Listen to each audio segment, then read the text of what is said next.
Okay. Alright, so the first step we're going to do is make a table.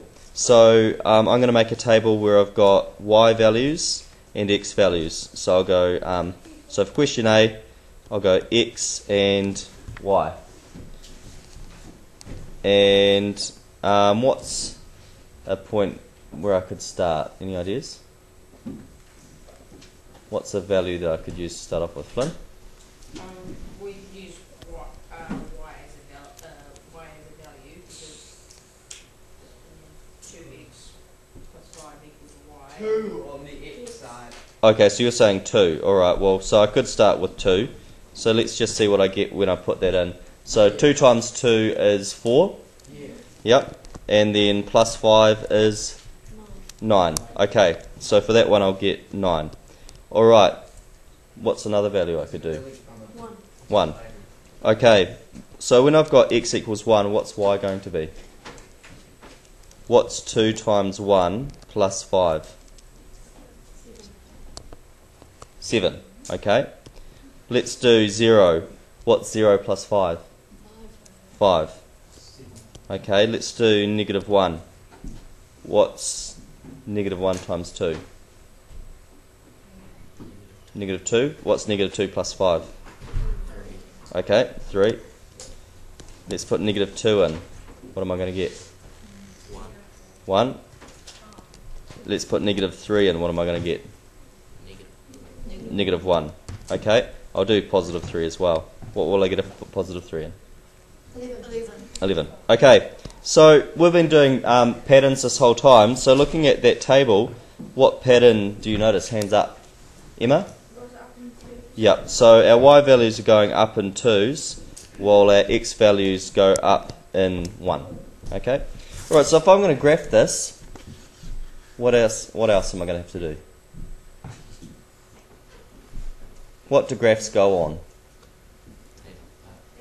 Axes. Okay, so I have to draw out some axes. So I'll get my ruler out and draw out some axes. So there's my x-axis. There's my y-axis. So label it y, label it x. What else needs to go on my graph? Jamie? Okay, so we've got 1, 2, 3, 4, 5 on x. Negative 1, negative 2, negative 3, negative 4, negative 5 on the other side. What else? Yep, Megan?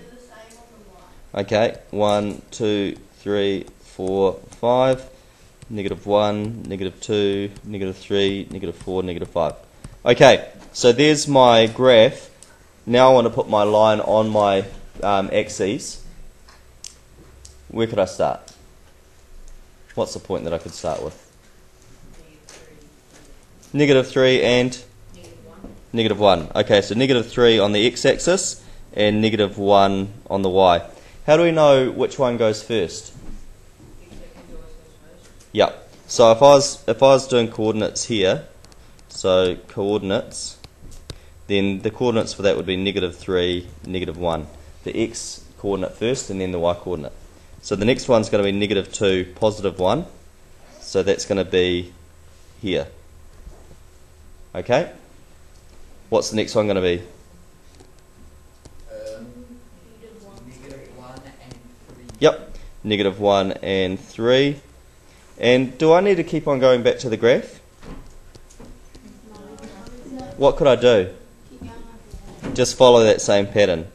Okay, so when I get up to here, I can't go any further because my graph's run out. I could go a little bit further in the opposite direction.